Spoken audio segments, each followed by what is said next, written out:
ونستعينه ونستغفره ونؤمن به ونتوكل عليه ونعوذ بالله من شرور أنفسنا ومن سيئات أعمالنا من يهده الله فلا مضل له ومن يضلله فلا هادي له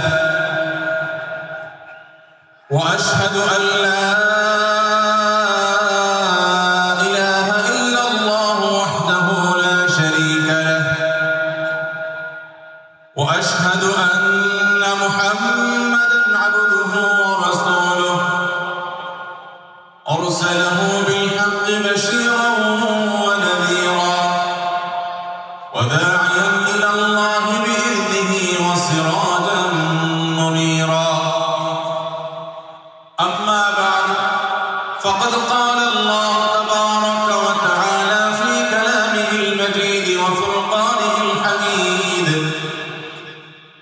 أعوذ بالله من الشيطان الرجيم بسم الله الرحمن الرحيم يا أيها الذين آمنوا لا يسخر قوم من قوم عسى أن يكونوا خيرا منهم ولا نساء من نساء عسى أن يكن خيرا منهن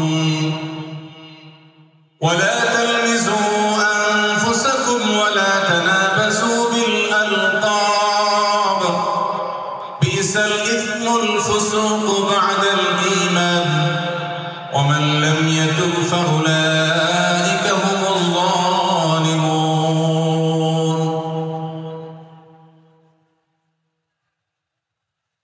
আবদিন foundation কর্তৃক আয়োজিত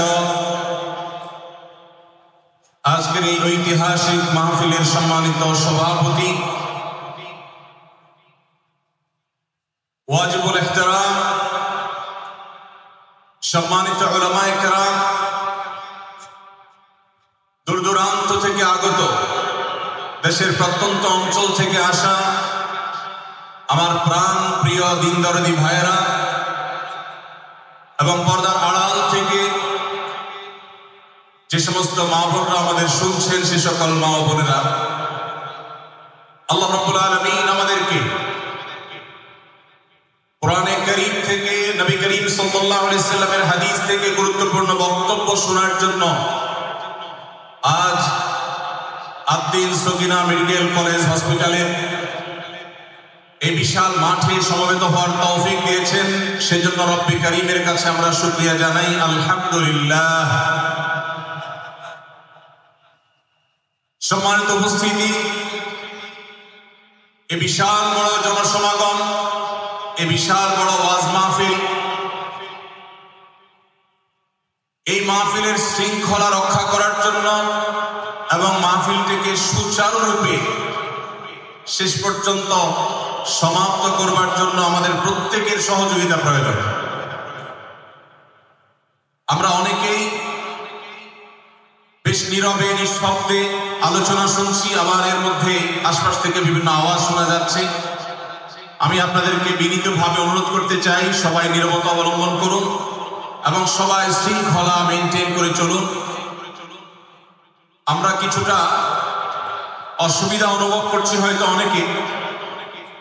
অনেকে দেখতে পাচ্ছি না, কিন্তু বিশাল বড় মনিটর আছে, অনেকগুলো মনিটর, এলইডি মনিটর রাখা আছে।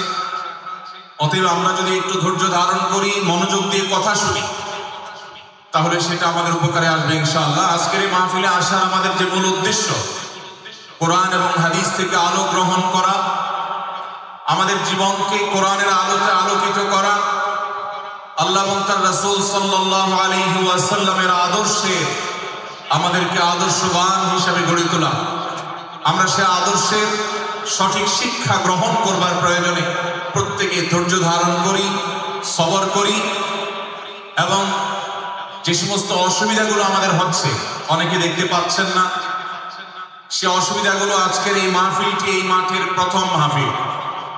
ইনশাআল্লাহ কর্তৃপক্ষ পরবর্তীতে এই মাহফিল যখন আয়োজন করবে, আমরা আশা করব তারা এবারের ভুলগুলো শুধরে নিয়ে পরবর্তীতে দর্শকদের কোনো অসুবিধা যেন না হয় সেই দিকটি তারা বিবেচনা করবেন। আমি আপনাদেরকে ধৈর্য ধারণ করার অনুরোধ করছি। আপনারা সবাই সবর করে ধৈর্য ধারণ করে নীরবে নিঃশব্দে আলোচনা শুনুন। আল্লাহ আমাদের সবাইকে তৌফিক দান করুন। আমাদের আশেপাশে যারা কথা বলছেন, যারা শব্দ করছেন, সেই সমস্ত ভাইদেরকে আশেপাশে ভাইয়েরা অনুরোধ করে, অনুনয় বিনয় করে, শক্ত ভাষায় নয়, কোমলতার সাথে বিনম্রতার সাথে অনুরোধ করে তাদেরকে আমরা করজোড় করে অনুরোধ করে রিকোয়েস্ট করে তাদেরকে আমরা নীরব করি, নিঃশব্দ করি এবং নীরবে ওয়াজ এবং আলোচনা শোনার পরিবেশ যেন তারা করেন সেজন্য তাদেরকে সহযোগিতা করি। মাশাআল্লাহ, অনেকখানি নিস্তব্ধ হয়েছে, বাকি যে আওয়াজ হচ্ছে সেটাও আমরা বন্ধ করার চেষ্টা করি। কোরআনের মজলিসে, কোরআনের আলোচনার মজলিসে যদি বিশৃঙ্খলা করা হয়, আলোচনা করা হয়, কথাবার্তা বলা হয়, অন্যকে শুনতে অসুবিধা সৃষ্টি করা হয়, তাহলে সেটা আলাদা একটা গুনাহের কাজ, যেটা ওয়াজের প্যান্ডেলে বসে এই গুনাহের কাজ কোনো অবস্থাতে আমরা করতে পারি না। সেজন্য আমরা আশা করব শেষ পর্যন্ত ইনশাআল্লাহ আজকে এই 3 দিন ব্যাপী তাফসীরুল কোরআন মাহফিলের শেষ দিন, একবারে শেষ মুহূর্ত পর্যন্ত আমরা নীরব নিস্তব্ধ হয়ে আলোচনা শুনব। সারা দেশে যত শত সহস্র মাহফিল হচ্ছে, আজকের এই মাহফিল নানা কারণে অনন্য এবং একটা বিশেষ দৃষ্টান্ত স্থাপন করেছে। আজকের এই মাহফিলের অন্যতম বৈশিষ্ট্য হলো যে এই মাহফিলে গতানুগতিক মাহফিলগুলোর মতো গভীর রাত পর্যন্ত আলোচনা হয় না। এটি একটি ভালো দিক এবং একটি আদর্শ মাহফিলের অন্যতম পূর্বশর্ত। গভীর রাত পর্যন্ত দূর দূরান্তে মাইক লাগিয়ে ওয়াজ মাহফিল আয়োজন করা কোনো আদর্শ মাহফিলের চিত্র হতে পারে না। সেই বিচারে, সেই দৃষ্টিকোণ থেকে আব্দুল ফাউন্ডেশনের আজকের এই মাহফিলটি অত্যন্ত চমৎকার এবং অসাধারণ মাহফিল। কারণ এই মাহফিলের গত 2 দিনের খবর আমি নিয়েছি এবং আজকের দিন সম্পর্কে আমি জেনেছি যে গভীর রাত পর্যন্ত এবং দূর দূরান্ত পর্যন্ত মাইক লাগিয়ে মানুষকে ডিস্টার্ব করার মতো মাহফিল এখানে হচ্ছে না। এটি একটি ভালো দিক।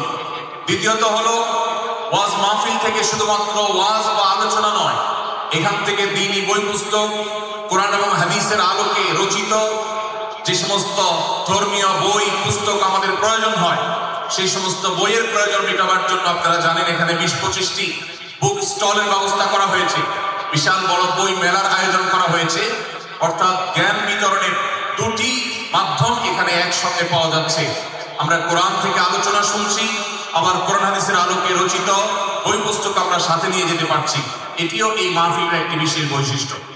তৃতীয়ত হলো আমাদের মা বোনদের প্রবেশ পথ, তাদের অবস্থান, এগুলোকে এতটাই স্বতন্ত্র করা হয়েছে, এতটাই এগুলোকে সেপারেট করা হয়েছে যে সেগুলো তাদের প্রাইভেসি, তাদের পর্দার যে বিধিবিধান, তাদের যে ব্যক্তিত্ব, তাদের যে অন্যান্য দিকগুলো আছে সেগুলোকে খুব ভালোভাবে মেনটেন করা হচ্ছে।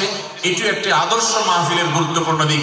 আজকাল অনেক ওয়াজ মাহফিলে মা বোনদের জন্য ওয়াজ শোনার ব্যবস্থা রাখা হয়, কিন্তু সেই সমস্ত ওয়াজ মাহফিলে মা বোনদের পর্দা সুন্দরভাবে সুচারুরূপে তারা আসা এবং নিরাপত্তার সাথে আবার ফিরে যাওয়ার মতো পৃথক আসা যাওয়ার রাস্তা ইত্যাদির ব্যবস্থা করা হয় না, যা বহুবিধ ফিতনার কারণ হয়ে থাকে। আজকের এই মাহফিলটিতে সেই দৃষ্টিকোণ থেকে একটি অনন্য দৃষ্টান্ত স্থাপিত হয়েছে যে মা বোনদের জন্য পৃথক ওয়াজ শোনার ব্যবস্থা এবং রাস্তাঘাট পৃথক, যাতে করে তারা তাদের সেই পর্দার বিধিবিধানগুলো মেনটেন করে চলতে পারেন। এই জন্য আমি কর্তৃপক্ষকে বিশেষভাবে ধন্যবাদ দিতে চাই। সেই সাথে আজকের একটা মাহফিলের সম্পূর্ণ নতুন দিক যুক্ত হয়েছে, যেটা আপনারা দেখেছেন, তা হলো প্রত্যেক আলোচক আলোচনা করার আগে তার বায়োগ্রাফি পেশ করা হচ্ছে, তার জীবন বৃত্তান্ত পেশ করা হচ্ছে এবং সংক্ষেপে তার সম্পর্কে ধারণা দেওয়া হচ্ছে। এটি একটা চমৎকার দিক এবং আমার জানা মতে বাংলাদেশের যে কোনো মাহফিলে এটি প্রথম দৃষ্টান্ত। সেই সাথে এই মাহফিলে আগত আমাদের সম্মানিত দর্শক শ্রোতা মণ্ডলীর জন্য প্রাথমিক চিকিৎসা সম্পর্কে যেন তারা ধারণা নিতে পারেন সেজন্য অনেকগুলো বুথ করা হয়েছে। এই বুথগুলো থেকে একজন মানুষ তার প্রাথমিক স্বাস্থ্য, এটা পরীক্ষা নিরীক্ষা বা নিজের চিকিৎসা সম্পর্কে স্টেপ কিভাবে নেবেন সে সম্পর্কে আদ্দিন সকিনা মেডিকেল কলেজের তরফ থেকে একটি বিশেষ আয়োজন হলো, যে বিশেষ ক্যাম্প এবং বুথ করে করে আমাদের দর্শক শ্রোতাকে এই দিক থেকে বিশেষ সার্ভিস দেওয়া হচ্ছে। পর্যাপ্ত টয়লেটের ব্যবস্থা করার কথা আমি শুনতে পেরেছি, জানতে পেরেছি, এবং বক্তাদের আলোচকদের বিভিন্ন উক্তি সম্বলিত ফেস্টুন আমি দেখেছি, যেটা অত্যন্ত নতুন একটা দিক। যদিও সেখানে বক্তাদের ছবি না থাকলে, প্রিন্টেড ছবি না থাকলে সেটা ভালো ছিল। আমি আশা করব কর্তৃপক্ষ সেটি পরবর্তীতে খেয়াল রাখবেন। সেই সাথে আমি একটি বিশেষ অনুরোধ তাদেরকে করেছি, তা হলো এই 3 দিন ব্যাপী তাফসীর কোরআন মাহফিলে আলোচকগণ কোরআন এবং হাদিস থেকে যে সমস্ত আলোচনা বক্তব্য পেশ করেছেন এবং করবেন, তার সবগুলোর সামারি একটি স্মারক গ্রন্থ আকারে যদি প্রকাশ করা হয়, একটি স্মারক পুস্তিকা আকারে প্রকাশ করার পর যদি বিতরণ করা হয়, তাহলে মাহফিলটি হারিয়ে যাবে না, মাহফিলটি আমাদের ঘরে ঘরে থেকে যাবে, আমাদের জীবনকে আলোকিত করবে। আমি আশা করব ওয়াজ মাহফিল, যেটি এই দেশের সবচেয়ে প্রাচীনতম কালচারের অন্যতম, এদেশের সবচেয়ে শক্তিশালী সংস্কৃতির অন্যতম হলো ওয়াজ মাহফিল। এই ওয়াজ মাহফিলগুলো আদর্শ ওয়াজ মাহফিলে পরিণত হবে। এই ওয়াজ মাহফিলগুলো মানুষের বিরক্তির কারণ হবে না। শহর এলাকায় রাত বিরাতে গভীর রাত পর্যন্ত দূর দূরান্তে মাইক লাগিয়ে মানুষের দুর্ভোগ সৃষ্টির কারণ হবে না। উচ্চ শব্দ দিয়ে মানুষকে বিরক্ত করার কারণ হবে না মাহফিলগুলো। আমরা যদি আদর্শ ওয়াজ মাহফিলের দৃষ্টান্ত স্থাপন করতে পারি, তাহলে এই দেশ কোরআনের আলোয় আলোকিত হবে, হাদিসের আলোকে আলোকিত হবে, আমাদের ঘরগুলো আলোকিত হবে দ্বীনের নূর এবং আলো দ্বারায়। আল্লাহ রাব্বুল আলামিন আমাদের সবাইকে কোরআন এবং হাদিসের আলো থেকে আলোকিত হওয়ার তৌফিক দান করুন। আজকের এই মাহফিলে আমরা যেরকম সবাই সমবেত হয়েছি, মাশাআল্লাহ, চরম নীরব নিস্তব্ধ পরিবেশে সবাই পিনপতন নীরব হয়ে এই মুহূর্তে কথা শুনছি। আমি আশা করব শেষ মুহূর্ত পর্যন্ত আমরা এই অবস্থা বজায় রাখবো। আরশে আজিমের মালিকের কাছে ফরিয়াদ করি, হে আল্লাহ, হে আরশের মালিক, আপনি আমাদের সবাইকে এখানে যেরকম একত্রিত হওয়ার তৌফিক দিয়েছেন, জান্নাতুল ফিরদাউসের আঙিনায় প্রিয় হাবিব মুহাম্মদ মুস্তাফা সাল্লাল্লাহু আলাইহি সাল্লামের সাথে আমাদেরকে এরকম একত্র হওয়ার, সমবেত হওয়ার তৌফিক দান করুন, আমিন। সম্মানিত ভাইয়েরা, আমি আপনাদের সম্মুখে কোরআনে কারীমের গুরুত্বপূর্ণ একটি সূরা, সূরা হুজুরাতের একটি আয়াত তেলাওয়াত করেছি। সূরা হুজুরাতের 7টি বিশেষ সামারি আপনাদের সামনে আমি তুলে ধরতে চাই। এই সূরার বিশেষ তাৎপর্য, এই সূরার যে বিশেষ বার্তা, আজ বাংলাদেশের যে সমাজ বাস্তবতা রয়েছে, সেই সমাজ বাস্তবতায় সূরাতুল হুজুরাত প্রতিটি ঘরে ঘরে প্রত্যেক মুসলমানকে বারবার পাঠ করা, পুনর্পাঠ করা প্রয়োজন। আমার রব, আমার আল্লাহ যদি আমাকে শক্তি সামর্থ্য দিতেন, আমি আমার দেশের প্রত্যেক মুসলিম ভাইকে বোনকে হাত জোড় করে, অনুরোধ করে, অনুনয় বিনয় করে সূরাতুল হুজুরাতের শুরু থেকে শেষ পর্যন্ত যে 18টি আয়াত রয়েছে, এই 18 আয়াতে ঐতিহাসিক যে 7টি বিশেষ বার্তা রয়েছে, সে বার্তাগুলো গ্রহণ করবার উদ্দেশ্যে বারবার অর্থ সহকারে সূরাতুল হুজুরাত বুঝে বুঝে পড়া, এর তাফসীর দেখার, এর সামারিকে বারবার জানার জন্য আমি অনুরোধ করতাম। আল্লাহ তাআলা আমাদের সবাইকে সূরাতুল হুজুরাত এর আলো দ্বারায় সবাইকে আলোকিত হওয়ার তৌফিক দান করুন।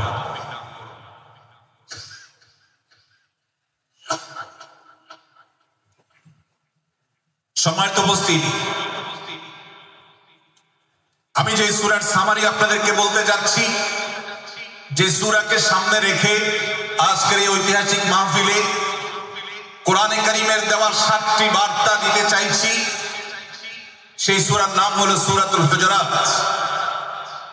এই সূরা কোরআনে কারীমের 26তম পারায় অবস্থিত এবং এই সূরা কোরআনে কারীমের সূরার যে সিরিয়াল, সেই সূরার সিরিয়ালে 49তম সূরা। এই সূরার আয়াত সংখ্যা হলো 18।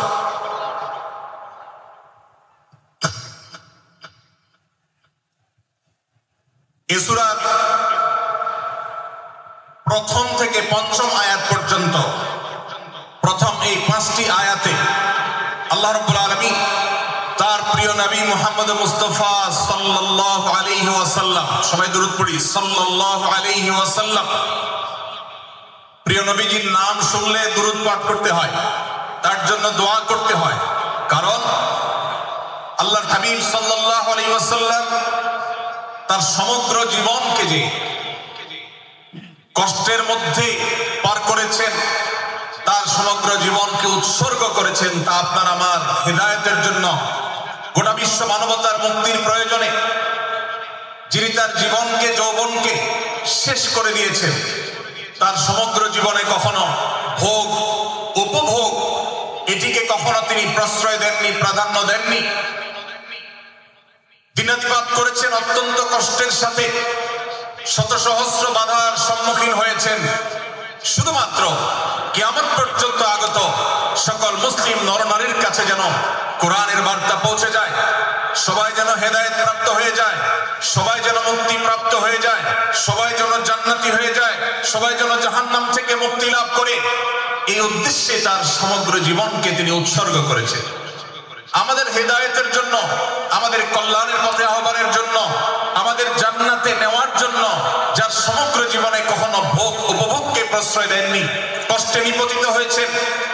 তিনি চাইলে মক্কার রাজত্ব করতে পারতেন, তিনি চাইলে মক্কার সবচেয়ে ভোগী মানুষ হতে পারতেন, কিন্তু সেটা না করে তিনি যে ত্যাগের দৃষ্টান্ত স্থাপন করেছেন, প্রিয় নবী মুহাম্মদ সাল্লাল্লাহু আলাইহি সাল্লামের সেই অবদানের স্বীকৃতি স্বরূপ আমরা তার নাম যখনই শুনবো সাল্লাল্লাহু আলাইহি ওয়াসাল্লাম বলে তার প্রতি আল্লাহর রহমত যেন, অনুগ্রহ যেন নাযিল হয় সেজন্য দোয়া করব।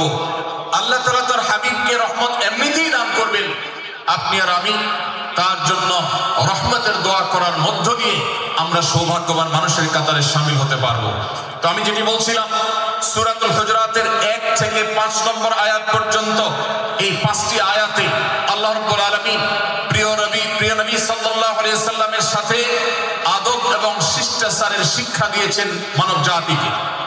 এবং আল্লাহ রাব্বুল আলামিন ঈমানদারদেরকে পরম মায়ার সাথে ডেকে, ইয়া আইয়ুহাল্লাযীনা আমানু, হে ঈমানদারগণ, এই ডাকে আল্লাহ তাআলা ডেকে বলেছেন, লা তুকাদ্দিমু বাইনা ইয়াদাইল্লাহি ওয়া রাসূলিহি, তোমরা আল্লাহ এবং তার রাসূলের সামনে আগ বেড়ে কোনো কথা বলবে না, আগ বেড়ে কোনো কাজ করবে না।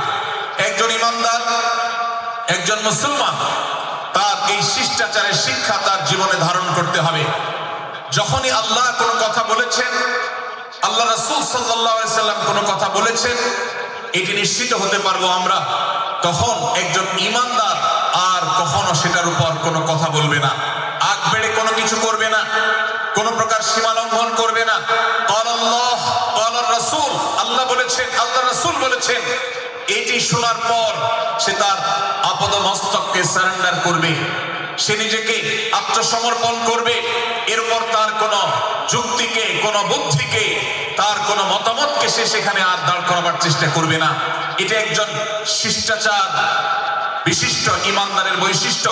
কোরআন এই শিক্ষা আমাদেরকে দিয়েছে। ভাইরা আমার, এই শিক্ষাকে ধারণ করে আমরা যারা নিজেদেরকে মুসলমান দাবি করছি, আমাদের সম্মানীয় যারা আছেন, আল্লাহকে যেরকম আমরা সম্মান করি, আল্লাহ রাসূলকে যেরকম সম্মান করি, ঠিক একইভাবে আমাদেরকে যে সমস্ত মানুষগুলোকে সম্মান করার নির্দেশ করা হয়েছে, উলামায়ে কেরাম রয়েছেন, আমাদের বাবা মা, বয়সে বড়, শিক্ষিত, এবং যারা আমাদের শিক্ষক বৃন্দ আছেন, এভাবে যারা আমাদের সম্মানের পাত্র আছেন, সে মানুষগুলোর সামনে আগ বেড়ে যেন কোনো কিছু না করি। সে আগ বাড়াটা কথার ক্ষেত্রে হতে পারে, চলার ক্ষেত্রে হতে পারে, আচরণের ক্ষেত্রে হতে পারে। এই শিষ্টাচারের শিক্ষা সূরা হুজুরাতের প্রথম আয়াতে আমাদেরকে দেওয়া হয়েছে। প্রিয় ভাইরা আমার, আমাদের সমাজে আজ যে সমস্ত ভালো গুণের দুর্ভিক্ষ চলছে, ক্রাইসিস চলছে, অভাব চলছে, এর মধ্যে অন্যতম হলো আজ শিষ্টাচারের অভাব। আমাদের সমাজের চতুর্দিকে আপনি দেখতে পাবেন পরিলক্ষিত হচ্ছে। আমাদের শিশু থেকে নিয়ে কিশোর, যুবক থেকে নিয়ে মধ্যবয়স্ক, সকল শ্রেণী মানুষের মধ্যে আজ আদব এবং শিষ্টাচারের ভয়াবহ অভাব আমরা দেখতে পাচ্ছি।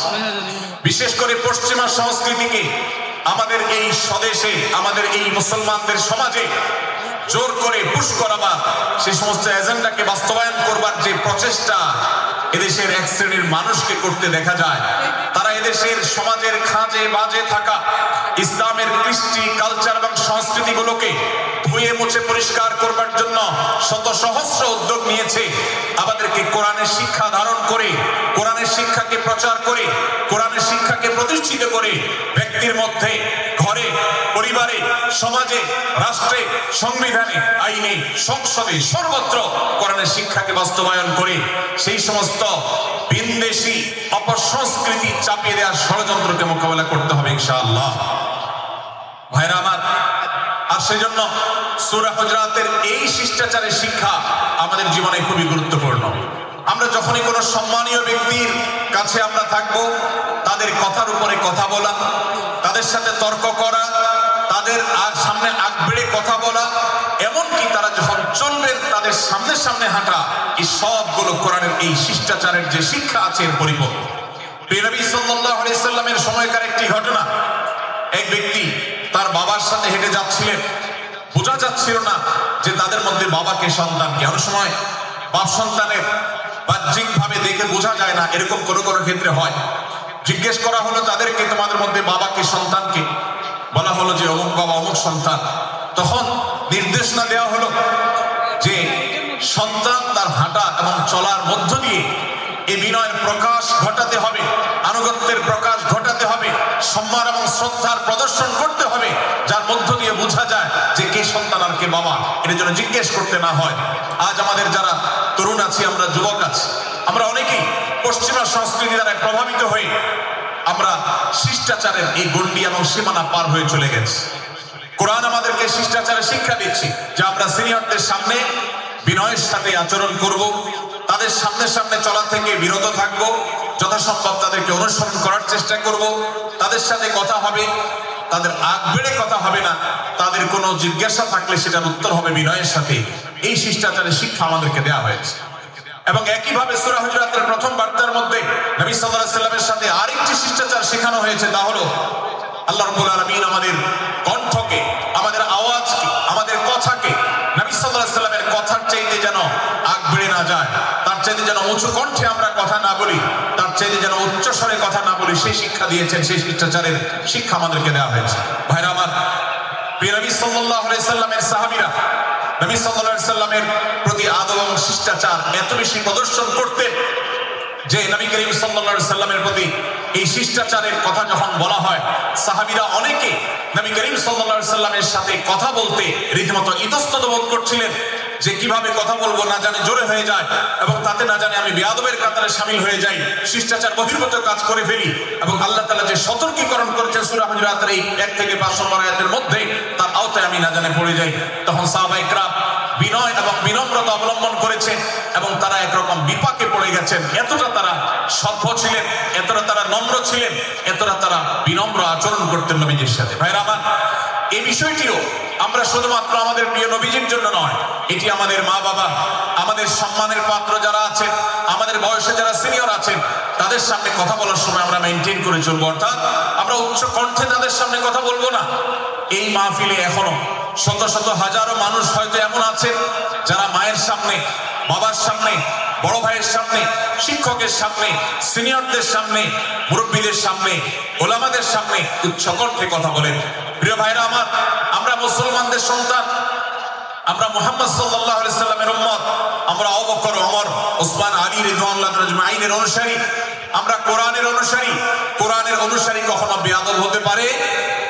কোরআনের অনুসারী কখনো বেয়াদব হতে পারে? কোরআন যে শিষ্টাচারের শিক্ষা দিয়েছে, এই শিক্ষা আমাদের মধ্যে ধারণ করতে হবে, আমাদের সন্তানদের শেখাতে হবে, আমাদের ঘরে ঘরে এই শিক্ষা চর্চা করতে হবে, আমাদের সমাজে এটিকে প্রতিষ্ঠিত করতে হবে। পশ্চিমা সংস্কৃতির যে ছোবল, সে ছোবল আমাদের সন্তানদেরকে আজকাল অনেক ক্ষেত্রে বেয়াদবে পরিণত করছে, তাদের অনেক সময় শিষ্টাচার থেকে বের করে দিচ্ছে। তারা কখনো স্বাধীনতার নামে, কখনো মত প্রকাশের নামে, কখনো বিভিন্ন নামে তারা কিন্তু হারিয়ে যাচ্ছে। আজকের এই বাস্তবতাকে উপলব্ধি করে সূরা হুজুরাতের 1 থেকে 5 নম্বর আয়াত এর শিক্ষাকে আমাদের মধ্যে ধারণ করতে হবে। আল্লাহ তাআলা আমাদের সবাইকে সেই তৌফিক দান করুন। ভাইরা আমার, সূরা হুজুরাতের প্রথম বার্তা প্রিয় নবী সাল্লাল্লাহু আলাইহি সাল্লামের সাথে শিষ্টাচার। আল্লাহ এবং তার রাসূলের সামনে, আল্লাহ এবং তার রাসূলের সামনে আগ বেড়ে কোনো কথা না বলা, আগ বেড়ে কোনো আচরণ না করা, এটা তার প্রতি শিষ্টাচারের অংশ। এবং আল্লাহ রাসূলের সামনে উচ্চ কণ্ঠে জোরে কথা না বলা, এটাও তার প্রতি শিষ্টাচারের অংশ। আল্লাহ তাআলা আমাদেরকে এই শিষ্টাচার আমাদের জীবনের প্রত্যেকটা পদে পদে ধারণ করার তৌফিক দান করুন, বলুন আমিন। ভাইরা আমার, সূরা হুজুরাতের দ্বিতীয় যে শিক্ষা, সেই শিক্ষাটা বর্ণিত হয়েছে এই সূরা 6 থেকে 8 নম্বর আয়াত। 6 থেকে 8 নম্বর এই আয়াতের মধ্যে আল্লাহ রাব্বুল আলামিন আমাদেরকে দ্বিতীয় শিক্ষা দিয়েছেন, ঈমানদার কখনো কোনো কথা বলার আগে সেই কথা সত্য কিনা, বাস্তব কিনা সেটি যাচাই বাছাই না করে বলবে না। ঈমানদার কখনো গুজবে কান দিবে না। ঈমানদার কখনো শোনা কথার উপরে ভিত্তি করে কোনো সিদ্ধান্ত গ্রহণ করবে না। এই শিক্ষাটাও আজকের বাস্তবতার আলোকে আমাদের সমাজের জন্য অত্যন্ত গুরুত্বপূর্ণ এবং প্রয়োজনীয়। প্রিয় ভাইরা আমার, আমাদের চতুর্পাশে যদি আমরা তাকাই, আমরা দেখতে পাবো সোশ্যাল মিডিয়াতে, ফেসবুকে আজকাল কোনো তথ্য উপাত্ত পেলে সেটার পরখ করা ছাড়া, যাচাই বাছাই করা ছাড়া, সত্য অসত্য নিরূপণ করা ছাড়া আমরা অনেকে সেটার প্রচার প্রচারণায় নেমে যাই। আমরা অনেকে সেটার শেয়ার দেওয়া শুরু করে দিই।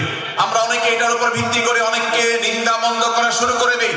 এমনকি আজ আমরা যেই জায়গায় দাঁড়িয়ে আছি, বাংলাদেশের যে সামাজিক বাস্তবতা, সেই বাস্তবতার আলোকে বলা যায় অনেক সময় অনেক ব্যক্তিকে সমাজে মিডিয়ার মাধ্যমে নানাভাবে হয়রানি করে তাকে খারাপ মানুষ হিসাবে, কালপ্রিট হিসাবে দেখানো হয়, অথচ তার দোষ, যে সমস্ত দোষের কথা তাকে বলা হয়, যে সমস্ত দোষে তাকে দোষী বানানো হয়, সে সমস্ত দোষ থেকে তিনি শত সহস্র গুণ পবিত্র এবং পরিচ্ছন্ন। ভাইরা আমার, আজকের এই বাস্তবতায় আমাদেরকে বিশেষ করে লক্ষ্য রাখতে হবে যে আমরা যেই কোনো মূল্যে, যেই কোনো ভাবে যেন কোন প্রকার গুজবে কান না দিই, আমরা যেন গুজব থেকে বেঁচে থাকি। আল্লাহ তাআলা আমাদেরকে তৌফিক দান করুন। ভাই, এদিকে অনেক বেশি বাঁশির আওয়াজ শোনা যাচ্ছে। স্বেচ্ছাসেবকরা বাঁশির আওয়াজ দেওয়া ছাড়া আপনারা ভলান্টিয়ারি করুন। এত বেশি বাঁশির আওয়াজ আসছে যে কথা বলা কঠিন হয়ে যাচ্ছে। অনুগ্রহ করে বাঁশির আওয়াজ কম করে আপনারা ভলান্টিয়ারি করুন। এখনো অনেক বাঁশির আওয়াজ শোনা যাচ্ছে, বাঁশির আওয়াজগুলো বন্ধ করুন। মাশাআল্লাহ, এখন বন্ধ হয়েছে। আমরা মেহেরবানি করে বাম পাশে থেকে কিছুটা আওয়াজ পাচ্ছি, একটু নীরব নিস্তব্ধ হওয়ার জন্য অনুরোধ করছি। একটু নীরব নিস্তব্ধ না হলে কথা বলা যাবে না। অনুগ্রহ করে আমরা একটু সহযোগিতা করি এবং সবাই নীরব থাকি। ভলান্টিয়াররা অপ্রয়োজনে বাঁশির আওয়াজ দিবেন না, অপ্রয়োজনে বাঁশির আওয়াজ দিবেন না। আমাদের দেশে শব্দ দূষণ, শব্দ সন্ত্রাস, এটা এদেশের কমন কালচার হয়ে গেছে। রাস্তা যাবেন, প্রয়োজনে অপ্রয়োজনে গাড়ির হর্ন বাজাবে।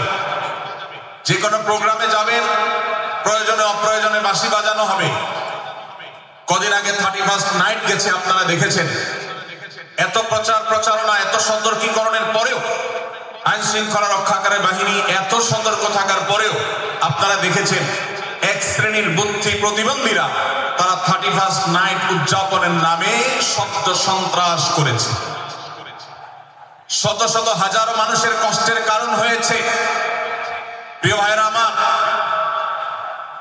ধর্ম হোক আর রাজনীতি, বিনোদন হোক আর আনন্দ হোক, যেই কোনো নামে যদি শব্দ সন্ত্রাস সৃষ্টি করে বা অতিরিক্ত শব্দ দূষণ করে, শব্দ সৃষ্টি করে মানুষকে অতিষ্ঠ করার কারণ হয়, সেটা কোনো সভ্য সমাজের দৃশ্য হতে পারে। আমরা সেই ইসলামের অনুসারী যে ইসলামে আমাদের প্রিয় নবী সাল্লাল্লাহু আলাইহি ওয়াসাল্লাম মসজিদে নববীতে তার একান্ত পরিবেশের মধ্যে এক সাহাবী জোরে কোরআন তেলাওয়াত করছিলেন। তিনি তাকে বলছিলেন, তুমি কোন বধির রবকে শোনাচ্ছ না, তোমার রব সবকিছু শুনতে পান, অতএব তুমি তোমার এই উচ্চ কণ্ঠের তেলাওয়াত দিয়ে আশপাশে মানুষের ডিস্টার্বের কারণ হবে না। আমরা সেই ইসলামের অনুসারী। অতএব ওয়াজ মাহফিলের মাধ্যমেও যাতে কোনো মানুষ অতিষ্ঠ না হয়, মাইক ব্যবস্থাপনা সেভাবে করাটা মাহফিল কর্তৃপক্ষের যেমন কর্তব্য, ঠিক একইভাবে রাজনৈতিক সভা সমাবেশের নামে কিংবা বিয়ে বিনোদনের নামে যদি শব্দ সন্ত্রাস করা হয়, শব্দ দূষণ করা হয়, অতিরিক্ত শব্দ এর মাধ্যমে যদি মানুষকে অতিষ্ঠ করা হয়, তাহলে সেটি কখনো কোনো সভ্য সমাজের কাজ হতে পারে না। প্রিয় ভাইরা, এই জন্য আপনারা যারা তরুণ আছেন বয়সে, আপনাদেরকে আমি অনুরোধ করতে চাই, বিবাহ অনুষ্ঠানকে কেন্দ্র করে, আকিকাকে কেন্দ্র করে, নানা অনুষ্ঠানকে কেন্দ্র করে যে শব্দ সন্ত্রাস আমাদের দেশে হয়, এটি আমাদেরকে থামাতে হবে ইনশাআল্লাহ। আমরা যদি সবাই সজাগ হয়ে যাই, আমরা যদি সবাই সতর্ক হয়ে সচেতন হই, ইনশাআল্লাহ এই যে শব্দ দিয়ে মানুষকে কষ্ট দেওয়ার অপসংস্কৃতি, বিশেষ করে ভিনদেশী যে অপসংস্কৃতি আমদানি করা হয়েছে, এই অত্যাচার এদেশে থামাতে হবে ইনশাআল্লাহ। আল্লাহ আমাদের সবাইকে তৌফিক দান করুন। ভাইরা আমার, আমরা আমাদের আশেপাশে কোন তরুণরা যদি এরকম শব্দ করে, গান বাজিয়ে অন্য মানুষকে অতিষ্ঠ করে, ঈদের সময় দেখা যায় বিশেষ করে সে সমস্ত যুবকদেরকে কাউন্সিলিং করতে হবে, তাদেরকে বোঝাতে হবে যে তোমার আনন্দ কখনো আরেকজনের বেদনার কারণ হতে পারে না। বহু হার্টের রোগী আছেন, বহু অসুস্থ মানুষ আছেন, বহু ছোট শিশু আছে যাদের কষ্টের কারণ হয়। বিধায় আমরা কখনো আমাদের শব্দ দিয়ে কাউকে কষ্ট হতে দিব না। আল্লাহ আমাদের সবাইকে তৌফিক দান করুন। মাশাআল্লাহ, অনেকটা নীরব নিস্তব্ধ হয়েছে। আমি যে জায়গাটা ছিলাম আমরা সেখানে ফিরে যাই। সূরা হুজুরাতের দ্বিতীয় শিক্ষার কথা বলছিলাম ভাইরা। 6 থেকে 8 নম্বর আয়াত যদি আপনি পাঠ করেন সূরা হুজুরাতের, আপনি দেখতে পাবেন সেখানে আল্লাহ রাব্বুল আলামিন ঈমানদারদেরকে যেই কোনো সংবাদ, যে কোনো তথ্য, বিশেষ করে অনির্ভরযোগ্য সূত্র থেকে যখন পাবে, ফাসিক থেকে যখন শুনবে, যার ভিতরে আল্লাহর ভয় নাই সেরকম মানুষ থেকে যখন পাবে, সেই সংবাদ তথ্য উপাত্ত যাচাই করা ছাড়া সেই সংবাদ যেন বলে না বেড়ায়। আপনি শহরে যান কিংবা গ্রামে, শিক্ষিত দেখুন কিংবা অশিক্ষিত, সর্বশ্রেণীর মানুষের মধ্যে আজ এই ব্যাধি দেখতে পাবেন চরম আকার ধারণ করেছে। কারোর ব্যাপারে কোনো নেগেটিভ কথা শুনেছেন, কোনো মন্দ কথা শুনেছেন, সেই কথার প্রচারণা শুরু করে দেন। সেটা কি সঠিক কিনা, সেটা কি সত্য কিনা, সেটা কি যথার্থ কিনা, সেটা কোনো প্রপাগান্ডা কিনা, সেটা কোনো মিথ্যাচার কিনা, সেটা কোনো গুজব কিনা, এটা যাচাই করার প্রয়োজন অনুভব করে না। অথচ আমরা সেই মুহাম্মদ সাল্লাল্লাহু আলাইহি সাল্লামের উম্মত, যে মুহাম্মদ সাল্লাল্লাহু আলাইহি সাল্লাম আমাদেরকে সতর্ক করেছেন, কাফা বিল মারই কাযিবান আন ইউহাদ্দিসা বিকুল্লি মা সামিআ, কোন ব্যক্তি যা শুনে সেটাই যদি বলে বেড়ায়, তথ্য উপাত্ত যাচাই না করে, সেটাকে ভালো করে যাচাই বাছাই না করে, সেটাকে অনুসন্ধান না করে, সত্য সত্য নিরূপণ করবার চেষ্টা না করে, তাহলে সে মিথ্যাবাদী হওয়ার জন্য যথেষ্ট। এই জন্য আজকের এই মাহফিল থেকে আমরা অঙ্গীকার করে যাব, আজকের এই মাহফিল থেকে আমরা নিয়ত করে যাব, এই মজলিসে বসে এই মুহূর্তে নিজে নিজে সংকল্প করব, আমার জীবনে সোশ্যাল মিডিয়া কিংবা ফেসবুকে, ইউটিউবে অথবা অফলাইনে আমার বাস্তব জীবনে আমি কখনো কোনো মানুষ সম্পর্কে যে কোনো তথ্য উপাত্ত পেয়ে ভুল কোনো ধারণা, মন্দ কোনো ধারণা করার প্রতি পোষণ করব না। কোনো তথ্য উপাত্ত যদি পাই, কোনো সংবাদ যদি পাই অনির্ভরযোগ্য সূত্রে, তাহলে সেক্ষেত্রে সেটা যাচাই বাছাই করা ছাড়া আমি সেটাকে বিশ্বাস করতে যাব না। এটাই হলো আমাদের ঈমানের দাবি। ভাইরা আমার, একজন ঈমানদার এতটা সরল হবে না যে যা শুনবে সে সেটাকে বিশ্বাস করে বসবে। একজন ঈমানদার এতটা বাস্তবতা থেকে দূরে থাকবে না যে তিনি তার পাওয়া কোনো সংবাদকে অনুসন্ধান করবে না। আল্লাহ তাআলা আমাদের সবাইকে সূরা হুজুরাতের এই দ্বিতীয় শিক্ষাটাকে আমাদের জীবনে ভালো করে ধারণ করার তৌফিক দান করুন। আল্লাহ বলেছেন, ইয়া আইয়ুহাল্লাযীনা আমানু, হে ঈমানদারেরা, ইন জাআকুম ফাসিকুম বিনাবাইন ফাতাবায়ানু, তোমাদের কাছে কোনো ফাসিক, যার মধ্যে আল্লাহর ভয় নেই, এরকম কোন মানুষ যদি কোন সংবাদ উপস্থাপন করে, এমনকি গণমাধ্যমেও যদি কোনো সংবাদ প্রচারিত হয়, সংবাদদাতার মধ্যে যদি আল্লাহর ভয় না থাকে, সে যদি টাকার বিনিময়ে কারোর চরিত্র হনন করতে পারে, সে যদি অ্যাডভার্টাইজ পেয়ে কোন কোম্পানির হয়ে দালালি করতে গিয়ে অন্য কারোর বিরুদ্ধে কোনো মিথ্যাচার করে, সে যদি বিদেশিদের এজেন্ডা বাস্তবায়ন করতে গিয়ে আলেম সমাজের চরিত্রকে কলঙ্কিত করে, কোন ভালো মানুষকে দোষী হিসাবে সাব্যস্ত করে, তো আল্লাহ তাআলা আমাদেরকে সতর্ক করেছেন, ফাতাবায়ানু, সেই সংবাদ সত্য কিনা আমাদেরকে যাচাই করতে হবে।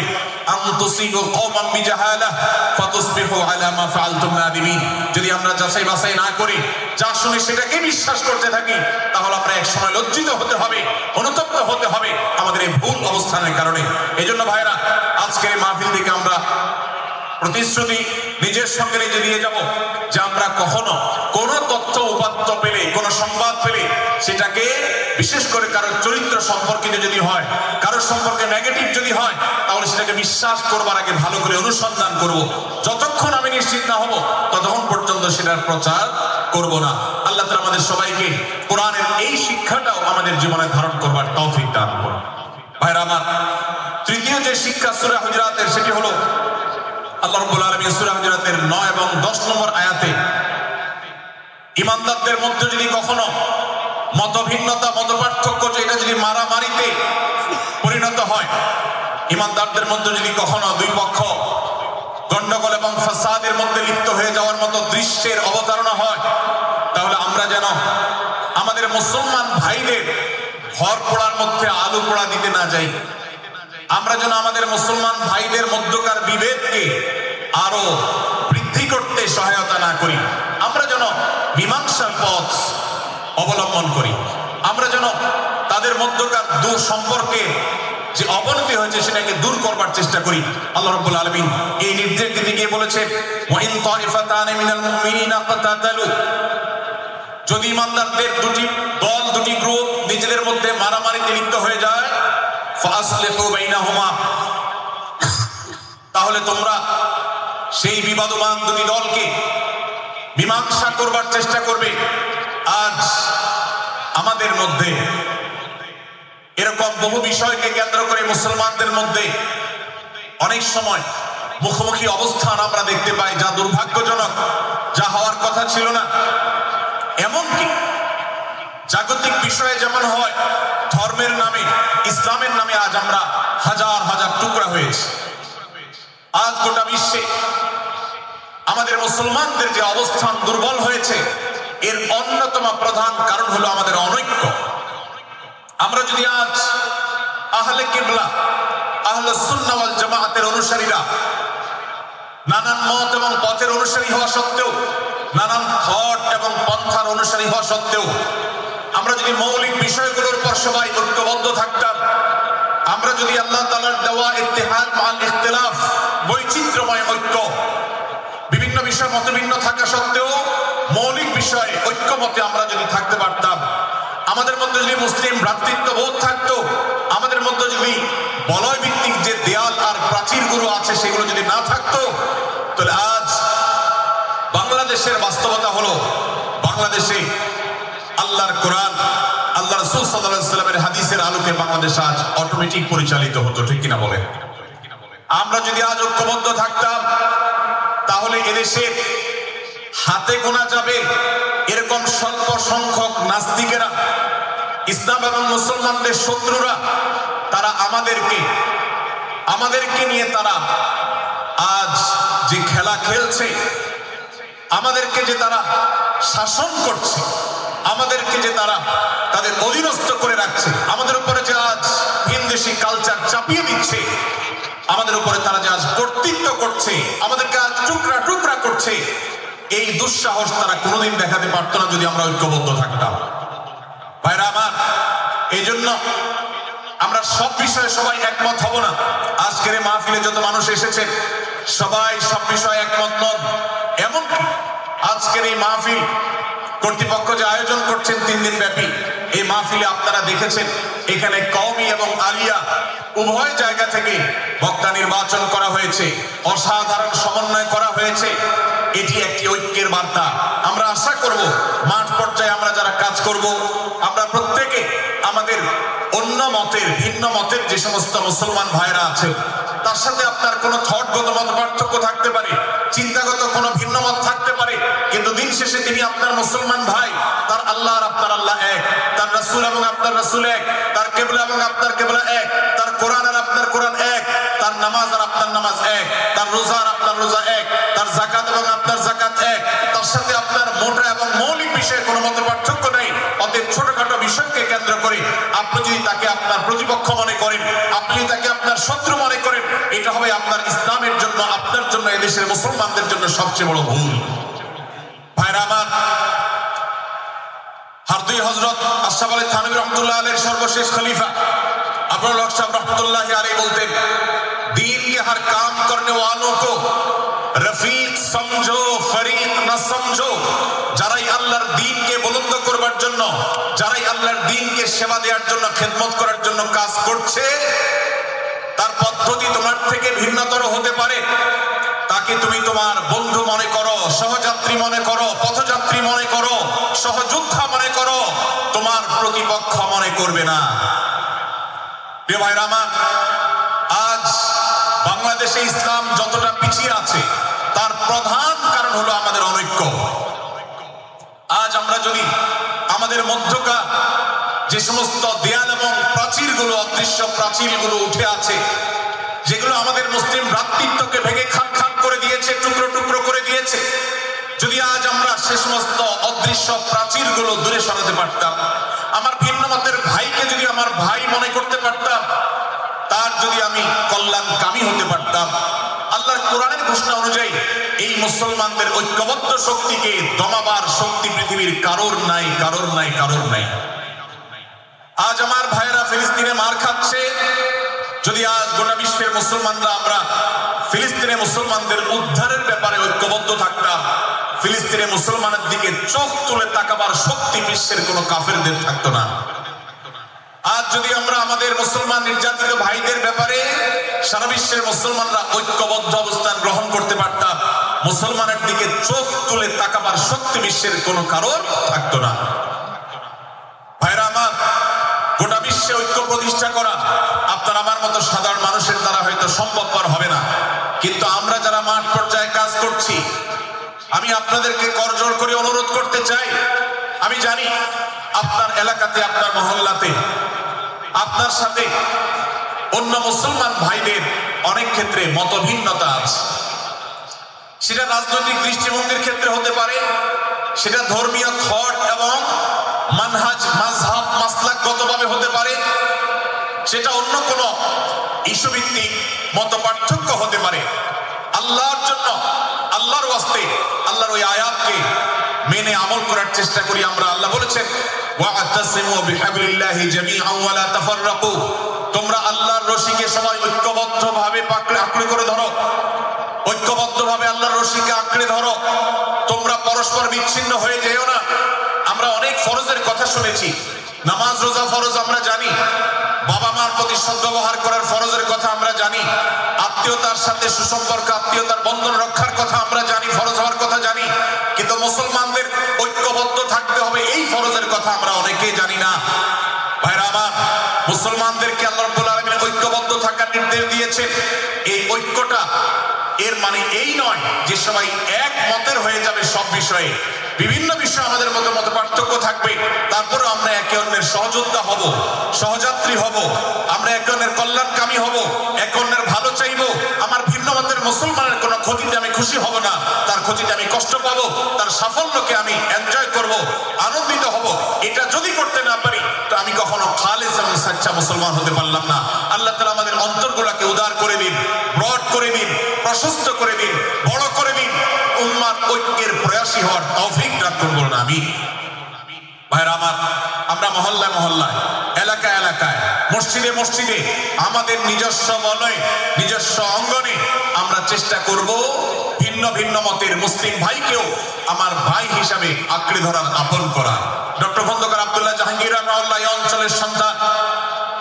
তিনি বলতেন, বিদআতে লিপ্ত কোন মুসলমান, তার ব্যাপারেও আমি মনে করি আমার ভাই ভুলের মধ্যে আছে, তার ব্যাপারে আমার মায়া মমতা কাজ করে, আমি তার কল্যাণকামী, তাকে আমার ভাই মনে করি। ঠিক একইভাবে আমার কোন মুসলমান ভাইয়ের সাথে যদি আমার ভিন্ন মতের কারণে আমার মনে হয় যে তিনি ভুল পথে আছেন, তারপর তাকে আমি শত্রু ভাববো না, তার অকল্যাণ আমি চাইবো না।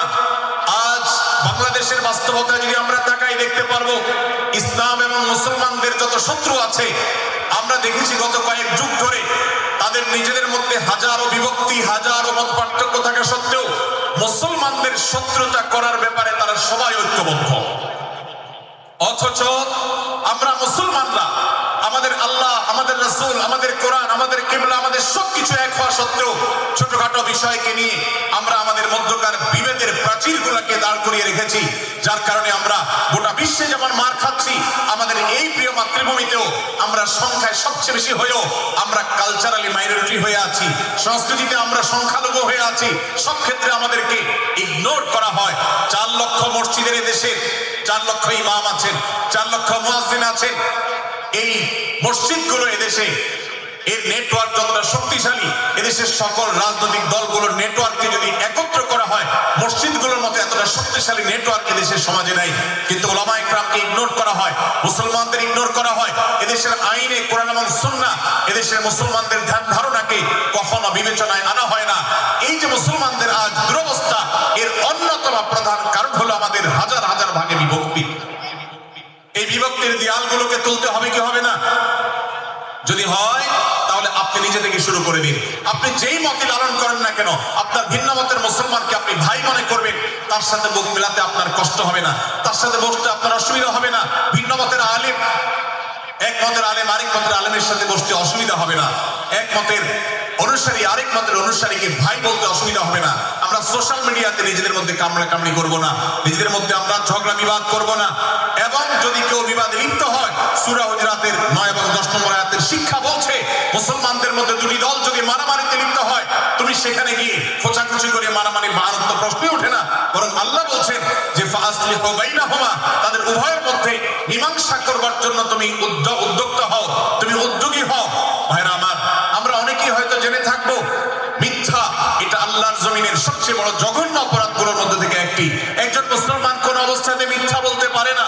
কিন্তু কোন মুসলমান যদি অন্য মুসলমানের সাথে কখনো বিবাদ বিতণ্ডায় লিপ্ত হয়ে যায়, দুজন মুসলমান বা দুটি বলয়, দুটি পক্ষ, দুটি গোষ্ঠী মুসলমানদের, তাদের মধ্যে যদি কোনো বিষয় যদি ভুল বুঝাবুঝি তৈরি হয়, ভিন্ন মত সৃষ্টি হয়, একে অন্যের সাথে শত্রু ভাবাপন্ন হয়ে যায়, তাহলে তাদের দুইজনের মধ্যে বা দুই পক্ষের মধ্যে মীমাংসা করবার জন্য কেউ যদি মিথ্যা কথাও বলে, অর্থাৎ আপনি এক পক্ষের কাছে গিয়ে বললেন, ভাই আপনি যাকে এত খারাপ মনে করছেন, যার ব্যাপারে আপনি এতটা রাগান্বিত হয়ে আছেন, আমি তো জানি তিনি আপনার ব্যাপারে অনেক সৎ চিন্তা রাখেন, আপনার ব্যাপারে অনেক ইতিবাচক ভাবনা রাখেন, আপনার ব্যাপারে অনেক সুধারণা পোষণ করেন। আপনি যদি একজন মুসলমানের কাছে গিয়ে, এক পক্ষের কাছে গিয়ে যদি এই কথাটা বলেন, বাস্তবে তিনি যদি এটা নাও বলেন, তারপরও আপনি যদি এই মিথ্যা কথা বলেন, এই মিথ্যা এটা শুধু জায়েজ নয়, বরং এই মিথ্যাটা এর মাধ্যমে আপনি যে তাদের পরস্পরের সম্পর্ককে ভালো করার চেষ্টা করেছেন, এর মাধ্যমে আপনি আল্লাহর কাছে নেকি এবং সওয়াব পাবেন ইনশাআল্লাহ। ভাইরা আমার, তাহলে দুজন মুসলমান, দুটি পক্ষ, দুটি দল, দুটি বলয়, দুটি গোষ্ঠী যদি কখনো ভিন্ন মত তাদের মধ্যে তৈরি হয়, সেটা যদি মারামারিতে গিয়ে পৌঁছায়, সেটা যদি বিবাদ বিতণ্ডা পর্যন্ত গিয়ে পৌঁছায়, আমাদের কাজ হবে মধ্যে থেকে সেটাকে মীমাংসার মাধ্যমে দূরত্বকে কমানো। আমরা কখনো দূরত্ব বাড়াবো না, পারলে দূরত্ব কমাবো। ডক্টর খন্দকার আব্দুল্লাহ জাহাঙ্গীর রহমতুল্লাহ একটা কথা বলতেন, মুসলমানদের বাড়িতে যে আগুন লেগেছে, বিভেদের আগুন, মতবিরোধের আগুন, মত পার্থক্য, এটা মতবিরোধে যে পৌঁছে গেছে, এ আগুন তিনি বলতেন, আমি নিভাবার মতো শক্তি আমার নাই, এত পাওয়ার নাই যে বহুদা বিভক্ত মুসলমানদেরকে আমি ঐক্যবদ্ধ করে ফেলবো, এত শক্তি আমার হাতে নেই। কিন্তু একটা শক্তি আমার কাছে আছে ভাই, সেটা হলো যে বিবাদমান মুসলমানদের মধ্যে বিবাদ যেন আর না বাড়ে, বিবাদের যে আগুন লেগেছে সে আগুনে যেন আর ঘি ঢালা না হয়, কেরোসিন ঢালা না হয়, সেজন্য আমি ভূমিকা রাখতে পারি। আমি আপনাদেরকে বিনয়ের সাথে অনুরোধ করতে চাই, যত বিষয় নিয়ে আমাদের মুসলমানদের পরস্পরের মত পার্থক্য আছে, হতে পারে সেটা মাসআলা নিয়ে, হতে পারে সেটা রাজনৈতিক অবস্থানকে কেন্দ্র করে, হতে পারে অন্য কোনো বিষয়কে কেন্দ্র করে, আল্লাহর ওয়াস্তে আপনি বিভেদ মিটাতে পারেন আর না পারেন, বিভেদ যেন না বাড়ে সেজন্য আপনি অবস্থান গ্রহণ করবেন, বিভেদ বাড়ার ক্ষেত্রে কোনো ভূমিকা পালন করবেন না, এবং সব সময় উম্মার ঐক্য প্রয়াস চাইবেন, প্রয়াস চালাবেন, উম্মার ঐক্য চেষ্টা করবেন। আল্লাহর কাছে আপনি যে দোয়াগুলো করেন, এর মধ্যে একটা দোয়া যেন এটাও থাকে, হে আল্লাহ, আমরা বহুদা বিভক্ত হয়ে গেছি, আমরা টুকরা টুকরা হয়ে গেছি, যার কারণে তোমার ভাষ্য অনুযায়ী আজ আমাদের শক্তি শেষ হয়ে গেছে, আমরা দুর্বল হয়ে গেছি। আজ বাংলাদেশের বাস্তবতা যদি আমরা বলি, যে দেশের 90-95 ভাগ মানুষ মুসলমান, সে দেশে আজ হাতে গোনা কিছু নাস্তিক, কিছু ইসলাম বিদ্বেষী, মুসলমান বিদ্বেষীরা, তারা আমাদেরকে আজ উঠা বসা করায়, তারা আমাদের আইন নির্ধারণ করে, তারা আমাদের শাসক নির্ধারণ করে, তারা আমাদের সব বিষয়গুলোকে নির্ধারণ করে দেয়। আমাদের সন্তানরা পাঠ্যপুস্তকে কি পড়বে সেটাও ইসলাম বিদ্বেষী প্রতিবেশীরাই ঠিক করে দেয়। ভাইরা আমার, এই অবস্থার যদি পরিবর্তন চাই তাহলে আমাদের মধ্যকার দূরত্বগুলো কমাতে হবে। এই জন্য আপনার দোয়ার মধ্যে আল্লাহর কাছে নিবেদন করুন, আল্লাহ আপনি আমাদের মধ্যকার বিভেদগুলো কমিয়ে দিন, আল্লাহ আমাদের ওলামাদেরকে ঐক্যবদ্ধ করে দিন, আল্লাহ আমাদেরকে ইত্তেহাদ মাল ইখতিলাফ, বৈচিত্র্যময় ঐক্য, মতভিন্ন থাকা সত্ত্বেও মৌলিক বিষয় ঐক্যবদ্ধ হওয়ার তৌফিক দান করুন। সীসাডালা প্রাচীরের মতো আমাদেরকে কাঁধে কাঁধ মিলিয়ে আল্লাহ এবং তার রাসূল সাল্লাল্লাহু আলাইহি ওয়াসাল্লামের আদেশ নিষেধকে ব্যক্তি, সমাজ, পরিবার, রাষ্ট্রের সর্বত্র বাস্তবায়নের জন্য কাজ করার তৌফিক দান করুন। আমরা আমাদের দোয়ার মধ্যে মুসলমানদের ঐক্যের জন্য দোয়া করব তো ইনশাআল্লাহ। আল্লাহ তাআলা আমাদেরকে সেই তৌফিক দান করুন। ভাইরা আমার, তাহলে সূরা হুজুরাতের তৃতীয় শিক্ষা বলছিলাম 9 থেকে 10 নম্বর আয়াতে আল্লাহ রাব্বুল আলামিন মুসলমানদের মধ্যে যদি কখনো বিবাদ, বিতণ্ডা, মারামারি, হানাহানি সৃষ্টি হয় তাহলে সেটিকে মীমাংসা করবার কথা বলেছেন। অতএব যদি কোনো স্বামী স্ত্রীর মধ্যেও কখনো মনোমালিন্য তৈরি হয়, আপনার যদি সেখানে ভূমিকা রাখবার সুযোগ থাকে, আপনি চেষ্টা করবেন উভয়ের মধ্যে দূরত্বটা কমাবার জন্য। আমরা অনেকে আজকাল নামাজ কালাম পড়ি, রোজা রাখি, দাড়ি রাখি, অনেক ভালো ভালো কথা বলি, অথচ দুজনের মধ্যে গন্ডগোল লাগলে আমরা সেখানে এক পক্ষ হয়ে আরেক পক্ষকে আমরা খেপিয়ে তুলি। পারলে অনেকে চুগলখড়ি করেন, প্রত্যেক পক্ষের কাছে গিয়ে অপর পক্ষের ব্যাপারে মিথ্যা কথা বলে তাদের মধ্যে ভেজাল কারো বাড়িয়ে দেন। এই জন্য নবী সাল্লাল্লাহু আলাইহি ওয়াসাল্লামের ঐতিহাসিক হাদিস রয়েছে, লা ইয়াদখুলুল জান্নাতা নাম্মাম, যে ব্যক্তি চুগলখড়ি করে, দুজনের মধ্যকার গন্ডগোল ফাসাদ বৃদ্ধিতে যে ব্যক্তি ভূমিকা রাখে, ভেজাল লাগায়, এই চুগলখোর কখনো জান্নাতে যাবে না। আমাদের অনেকেরই এই দুঃস্বভাব আছে, এই খারাপ চরিত্র আছে। সূরা হুজুরাত এই জন্য আমাদের আজকের যে সমাজ বাস্তবতা আছে, আমাদের যে ব্যাধি আছে ব্যক্তিগত পর্যায়ে, আমাদের পরিবারের, সমাজের সর্বত্র যে ব্যাধিগুলো ছেয়ে গেছে, সূরা হুজুরাতের প্রতিটি আয়াত যেন সেই ব্যাধির সবচেয়ে বড় মহৌষধ, সে যেন সবচেয়ে বড় প্রতিষেধক, সে যেন সবচেয়ে বড় সমাধান।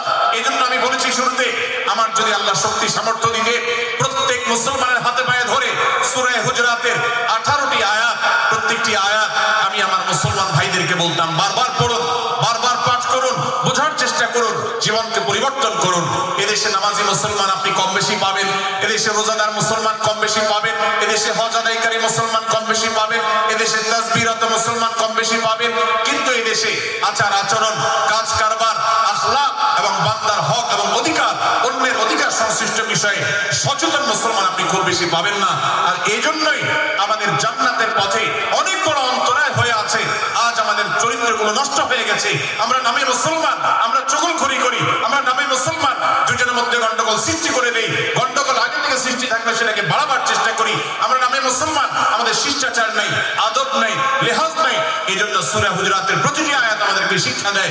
আল্লাহ তাআলা আমাদের সকলকে এই শিক্ষাগুলো আজকের এই মাহফিল থেকে আমাদের বুকের ভেতরে পরম যত্ন সহকারে নিয়ে যাওয়ার এবং আমাদের জীবনকে পরিবর্তন করার তৌফিক দান করুন।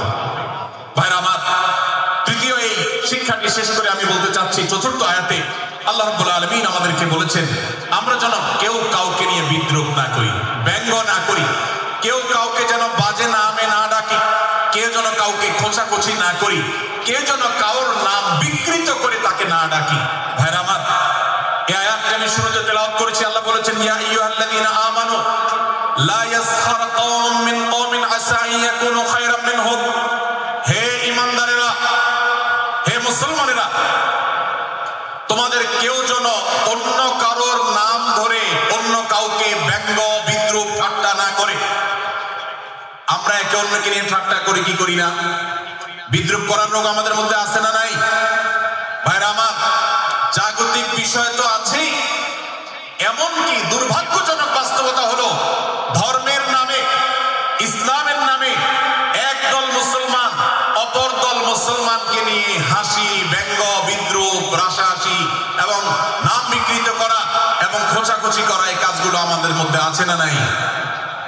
আমরা যারা ইসলামের খেদমত মনে করি, আমার ভিন্ন মতের, ভিন্ন দলের মুসলমানকে খোঁচাখুচি করি, আমরা যারা আল্লাহর খেদমত মনে করে, ইসলামের সেবা মনে করে, দাওয়াতের কাজ মনে করে, ইসলাম প্রচার মনে করে, ভিন্ন মতের অন্য দলের মুসলমানকে নিয়ে ব্যঙ্গ, বিদ্রূপ আর হাসাহাসি করি, তাদেরকে সোশ্যাল মিডিয়াতে, অনলাইনে, অফলাইনে তুচ্ছ-তাচ্ছিল্য করি, আল্লাহর শপথ করে বলছি, এটা ইসলামের সেবা নয়, এটা হলো প্রবৃত্তির পূজা, এটা হলো আপনার নফসের পূজা, এটা হলো আপনার প্রবৃত্তির গোলামি করা, এটা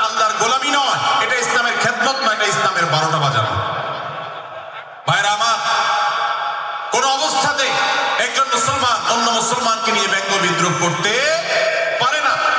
আমার মুসলমান ভাই যদি কোনো ভুল কথা বলে, ভুল কাজ করে, আমি যথাযথ নিয়মে তাকে সংশোধনের চেষ্টা করব। সমালোচনা করার দরকার হলে সেটাও করব, কিন্তু হাসাহাসি নয়, বিদ্রুপ নয়, ব্যঙ্গ করা নয়। আজ আমাদের তরুণদের মধ্যে এটা একটা আর্টে পরিণত হয়েছে। আপনারা রোস্টিং ভিডিওর কথা কম বেশি সবাই জেনে থাকবেন। রোস্টিং ভিডিওর কথা আপনারা জানেন কি জানেন না? ভাইরা আমার, রোস্টিং ভিডিও নামটা দেখেন, অর্থাৎ কাউকে রোস্ট করা। আমরা মুরগি রোস্ট করার কথা জানি, এখন মানুষ রোস্ট করার সিস্টেম শুরু হয়েছে। একজন মানুষের কোনো ভুল কিছু পেয়েছেন, অবশ্যই আপনি সমালোচনা করবেন। আপনি একজন মুসলমান হিসেবে জানতে হবে কারোর ভুলের সমালোচনার মূলনীতি আছে। মূলনীতি আছে না নেই? কোরআন এবং সুন্নাহর বাতানো যে প্রিন্সিপাল, সেটাকে লক্ষ্য করে, সেটাকে আমলে নিয়ে, সেটাকে ধরে ধরে যদি আপনি সমালোচনা না করেন, তাহলে আপনার এই সমালোচনা এটাই আপনাকে জাহান্নামে নেওয়ার কারণ হতে পারে। ভাইরা আমার, আপনি কাউকে রোস্ট করার নামে, কাউকে সমালোচনা করার নামে, হতে পারে কেউ ভুল করেছেন, কিন্তু সেটা করতে গিয়ে যদি তার অধিকার নষ্ট করে, আপনি সীমা ছাড়িয়ে চলে যান, আপনি যদি ব্যঙ্গ বিদ্রুপ করে হারামের পর্যায়ে চলে যান, তাহলে সূরা হুজরাতের আয়াতের আলোকে আপনি কবিরা গুনাহে লিপ্ত হলেন। আমরা অনেকে আছি যে ব্যক্তিগত পর্যায়ে এই বিদ্রুপ করাটাকে আমরা কোনো বিষয় মনে করছি। সোশ্যাল মিডিয়াতে অনেকগুলো ভিডিও ক্লিপ আছে, আপনাদের চোখে নিশ্চয়ই পড়েছে, আমার চোখে বহু পড়েছে, যে অনেক সময় দেখা যায় বিনোদনের নামে কাউকে খোঁচাখুচি করা, কাউকে অপমান করা, কাউকে হয়তো ধাক্কা দিয়ে পানি দিয়ে ফেলে দেয়া, কাউকে কষ্ট দেয়া, কাউকে হয়তো প্রতারিত করা, এটাকে আমরা এনজয় করি। অনেক ভিডিও ক্লিপে দেখা যায় এভাবে কাউকে কোনোভাবে অপমানিত করে, কাউকে কোনোভাবে ধোঁকা দিয়ে বোকা বানিয়ে আমরা এনজয় করি, আমরা হাসাহাসি করি। আমাদের রুচি নষ্ট হতে হতে আজ এই পর্যায়ে এসেছে যে এটা আমাদের এনজয়ের বিষয় হয়েছে, এটা আমাদের আনন্দের বিষয় হয়েছে। ভাইরা আমার, সূরা হুজরাতের এই আয়াত, অর্থাৎ 11 নম্বর আয়াত, এই আয়াত বলছে আমাদের জন্য কোন মুসলমানকে, কোন মানুষকে ব্যঙ্গ বিদ্রুপ করা হারাম। কোন মুসলমানকে ব্যঙ্গ বিদ্রুপ করা কি হারাম। অতএব আপনি রসিকতা করে যদি কারোর সাথে ব্যঙ্গ বিদ্রুপ করেন এবং সেটা যদি তার মনে কষ্ট হওয়ার কারণ হয়, তিনি যদি সমাজের মানুষের কাছে হেয় প্রতিপন্ন হন, তাহলে ইসলামী শরীয়তের দৃষ্টিকোণ থেকে সারা বিশ্বের সমস্ত আমাদের ঐক্যমতে সেটা হারাম। আমরা চুরি করা হারাম জানি, আমরা ডাকাতি করা হারাম জানি, আমরা মাদক সেবন করা হারাম জানি, আমরা নামাজ ত্যাগ করা হারাম জানি। এই সমস্ত হারাম থেকে আমরা অনেকেই বেঁচে থাকি, কিন্তু আমি আমার মুসলমান ভাইয়ের চরিত্র হনন করছি, শুধুমাত্র সাধারণ জীবনযাত্রার ক্ষেত্রে করছি তা নয়, এমনকি ধর্মের নামে, ইসলাম প্রচারের নামে, দাওয়াতের নামে আমরা আমাদের প্রতিপক্ষ মুসলমান ভাইকে নিয়ে অনেক সময় ব্যঙ্গ বিদ্রুপ করি, হাসাহাসি করি, তাকে ছোট করি, তাচ্ছিল্য করি, হেয় করি, তার সম্মানহানি করি। আমরা জানি না আমাদের প্রিয় নবী সাল্লাল্লাহু আলাইহি ওয়াসাল্লাম এর একটা হাদিস আমাদের সামনে রয়েছে, সহিহ মুসলিমে বর্ণিত হয়েছে। নবী করিম সাল্লাল্লাহু আলাইহি ওয়াসাল্লামের এই হাদিস আজ সবচেয়ে অসহায় হাদিস। অসহায় হাদিস এই জন্য বললাম যে আজকের এই হাদিসের উপরে কেউ আমল করে না, এই হাদিসটাকে কেউ পাত্তা দেয় না, এই হাদিসকে কেউ গুরুত্ব দেয় না, অথচ এই হাদিস প্রত্যেক মুসলমানের বুকে বুকে ঝুলিয়ে রাখা দরকার। এই হাদিস আমাদের ঘরে ঘরে ঝুলানো দরকার, এই হাদিস আমাদের অফিসগুলোতে শোভা পাওয়া দরকার, এই হাদিস আমাদের জীবনে বাস্তবায়ন হওয়া দরকার। নবী করিম সাল্লাল্লাহু আলাইহি ওয়াসাল্লাম সেই হাদিস বর্ণনা করেছেন। আবু হুরায়রা রাদিয়াল্লাহু তাআলা আনহু তিনি বলেছেন, লা তাহাসাদু, লা তাহাসাদু, হে মুসলমানরা, তোমরা কেউ কাউকে কখনো হিংসা করবে না, কেউ কাউকে হিংসা করবে না। আমাদের মধ্যে হিংসা আছে না নাই? হিংসা আছে না নাই? আমরা একে অন্যকে হিংসা করি। একদল মুসলমান অন্য দল মুসলমানকে হিংসা করে, কেউ কারো ভালো দেখতে পারে না। ভাইরা আমার, আল্লাহ নবী বলেছেন, লা তাহাসাদু, তোমরা একে অন্যকে হিংসা করো না। ওয়ালা তানাজাসু, কেনা বেচা করতে গিয়ে কেউ কাউকে ধোঁকা দিও না, প্রতারণা করো না। ওয়ালা তাবাগাদু, তোমরা একে অন্যের সাথে শত্রুতা বিদ্বেষ পোষণ করবে না। ওয়ালা তাদাবারু, তোমাদের কেউ যেন কারোর পেছনে লেগে না থাকে, কাউকে অবজ্ঞা যেন না করে। ওয়ালা ইয়াবি আহাদুকুম আলা বাই'i আখিহি, এবং তোমাদের কেউ যেন আরেকজনের কেনা বেচার উপরে সেখানে ইন্টারফেয়ার করে, সে যেন সেখানে কোন প্রকার ক্ষতিগ্রস্ত কাউকে না করে। ওয়া কুনু ইবাদাল্লাহি ইখওয়ানা, হে মুসলমানরা, তোমরা আল্লাহর বান্দা ভাই ভাই হয়ে থাকো।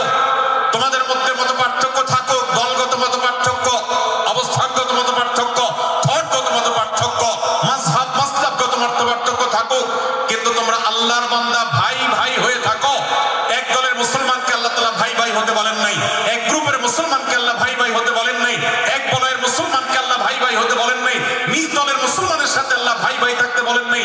আল্লাহ বলেছেন সকল মুসলমানদের সাথে ভাই ভাই হয়ে থাকার জন্য, ভ্রাতৃত্বের বন্ধনে থাকার জন্য। এই জন্য আল্লাহ নবী সাল্লাল্লাহু আলাইহি ওয়াসাল্লাম সেই নির্দেশ করেছেন।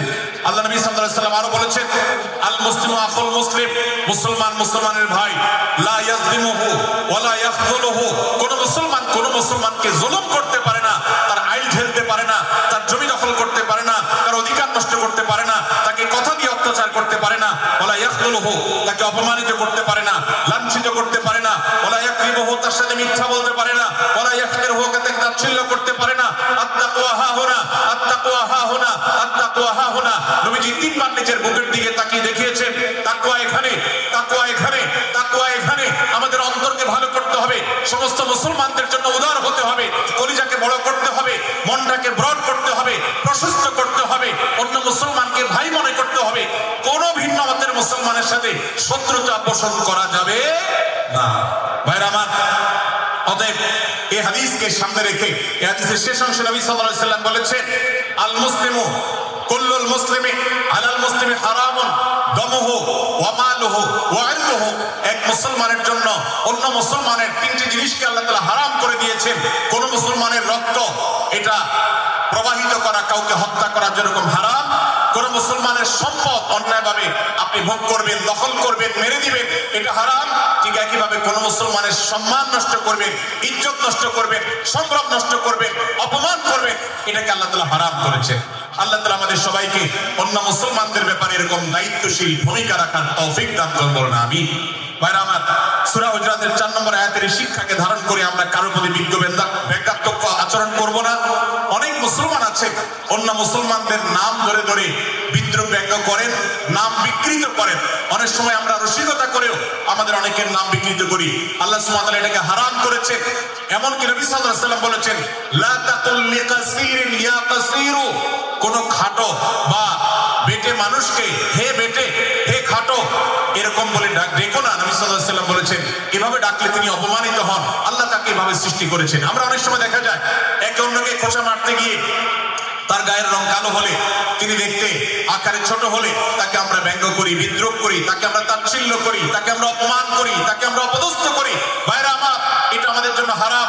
আমি আবারও বলছি, চুরি হারাম আমরা জানি, ডাকাতি হারাম আমরা জানি, আমরা অন্যান্য হারামের কথা জানি, কিন্তু এই যে এক মুসলমান অন্য মুসলমানের অধিকার নষ্ট করা হারাম, এটা আমরা জানি না। এক মুসলমান অন্য মুসলমানের নাম বিকৃত করা হারাম, এটা আমরা জানি না।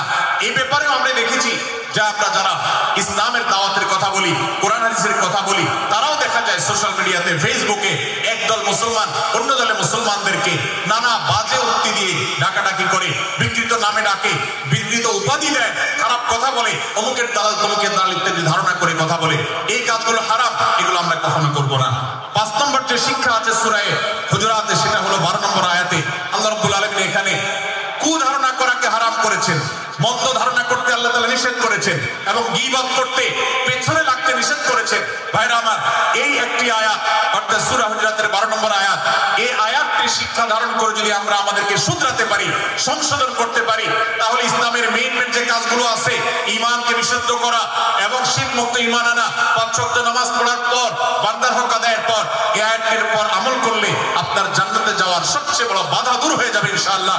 ভাইরা আমার, যে আয়াত আল্লাহ তাআলা আমাদেরকে কারো প্রতি মন্দ ধারণা করতে নিষেধ করেছেন, গীবত করতে নিষেধ করেছেন, কারো পেছনে লাগালাই করতে নিষেধ করেছেন, সেই আয়াতে আল্লাহ রাব্বুল আলামিন বলেছেন, ইয়া আইয়ুহাল্লাযীনা আমানু ইজতানিবু কাসীরাম মিনায-যন্ন, হে ঈমানদারেরা, হে মুসলমানরা, তোমরা কারোর প্রতি ধারণা, মন্দ ধারণা তোমরা করো না, এটা থেকে বিরত থাকো। অনেক ধারণা অর্থাৎ মন্দ ধারণা, এটা গুনাহ, এটা থেকে বিরত থাকো। ইন্না বা'দায-যন্নি ইসম, কারণ কিছু কিছু ধারণা অর্থাৎ যেগুলো মানুষের সম্পর্কে কোন তথ্য উপাত্ত ছাড়া নিছক ধারণা প্রসূত মন্দ ধারণা করা হয়, সেগুলো গুনাহের কারণ, সেগুলো অপরাধের কারণ, সেগুলো কবিরা গুনাহ, সেগুলো পাপাচার, সেগুলো আল্লাহর অসন্তুষ্টির কারণ, সেগুলো আল্লাহর অবাধ্যতার কারণ। এজন্য ভাই, কারোর প্রতি মন্দ ধারণা করা যাবে না। এক্ষেত্রে আমি জানি আমাদের ব্যক্তিগত পর্যায়ে কারোর ব্যাপারে কোনো কিছু কিছু কথা উঠেছে অথবা সামান্য একটা সন্দেহ তৈরি হয়েছে, আমরা তার চরিত্র নিয়ে টানাটানি করি। আমরা জানি না একজন মুসলমানের চরিত্রের মূল্য কত বড়। আমার কাছে সুস্পষ্ট প্রমাণ আসার আগ পর্যন্ত কোন মুসলমানের চরিত্র নিয়ে আমার ব্লেম করবার কোনো অধিকার আমার নাই। এই জন্য একজন মুসলমান কখনো কার প্রতি কুধারণা করবে না, মন্দ ধারণা পোষণ করবে না, খারাপ ধারণা পোষণ করবে না। আল্লাহ তাআলা আমাদেরকে এমনজন মুসলমানের সম্পর্কে খারাপ ধারণা করা থেকে বেঁচে থাকার তৌফিক দান করুন। ভাইরা আমার, কিছুটা বিশৃঙ্খলা দেখা যাচ্ছে। আমরা আপনাদেরকে বিনীতভাবে অনুরোধ করতে চাই, অনুগ্রহ করে সবাই বসে পড়ুন। যারা দাঁড়িয়ে আছেন তারা একটু বসে পড়ুন, সবাই যার যার দায়িত্বে বসে যান। আপনি আর জন্য চিন্তা না করে আপনি একটু বসে যান। ভলান্টিয়ার ভাইরা প্যান্ডেলের ভেতরে পেছনে কি হচ্ছে আপনারা একটু দেখুন। ডান পাশে যে সমস্ত ভাইরা আছেন, ভাইরা আপনারা আমার কথা শুনুন। ডান পাশে আমার প্যান্ডেলের ডান পাশে যারা আছেন আপনাদেরকে আমরা অনুরোধ করছি, ওয়াজ মাহফিলের মঞ্চে, তাফসীর কোরআন মাহফিলের প্যান্ডেলে এসে আমরা যদি বিবাদ বিতণ্ডা লিপ্ত হই, আমরা সে বিষয়ে আলোচনা করছি, আল্লাহর ওয়াস্তে আমরা বিবাদ বিতণ্ডা বন্ধ করি। আপনারা একটু শান্ত হন, আল্লাহর জন্য একটু সবর করেন। ভাইরা আমার, এদিকে যে কিছুটা বিশৃঙ্খলা দেখা যাচ্ছে, আপনাদেরকে আমরা অনুরোধ করছি আপনারা একটু বিশৃঙ্খলা বন্ধ করুন। ভাইরা এখানে যারা দাঁড়িয়ে আছেন সবাই বসে যান, সবাই বসে যান, সবাই বসে যান। যশোরের মানুষের দুর্নাম হোক, আপনারা কি চান? আপনারা কি চান যশোরের মানুষের দুর্নাম হোক? তাহলে আশপাশে ভাইরা ওনাদেরকে সবাইকে বসাই দেন, বসাই দেন, কাউকে দাঁড়ায় থাকতে দিবেন না। ভাই সবাই বসেন, সবাই বসে যান। এখানে যারা দাঁড়িয়ে আছেন সবাই বসেন, অনুগ্রহ করে সবাই ধৈর্য ধারণ করেন এবং বসেন। আজকের মাহফিল সুন্দরভাবে শেষ হোক। আপনারা কি চান কি চান না? ভাই আপনারা কি চান কি চান না? যদি আপনারা চান, অনুগ্রহ করে আমার ডান পাশে যারা বিশৃঙ্খলা করছেন তারা বসে যান। আপনাদেরকে আমরা অনুরোধ করছি এখান থেকে বসে যান। আপনারা কি ডক্টর মিজানুর রহমান আজহারী সাহেবের আলোচনা শুনতে চান কি চান না? যদি চান তাহলে মেহেরবানি করে আওয়াজ বন্ধ করে পরিবেশ শান্ত করে, এখানে অল্প কিছু মানুষের মধ্যে বিশৃঙ্খলা দেখা যাচ্ছে। কোন কারণে এত বড় মাহফিল, এত মানুষের, লাখো লাখো মানুষের সমাগম, এখানে কোন কারণে ঝামেলা হতেই পারে, কিন্তু আমরা অনুগ্রহ করে ধৈর্য ধারণ করি। ধৈর্য কোথায়? সবাই বসে যায়,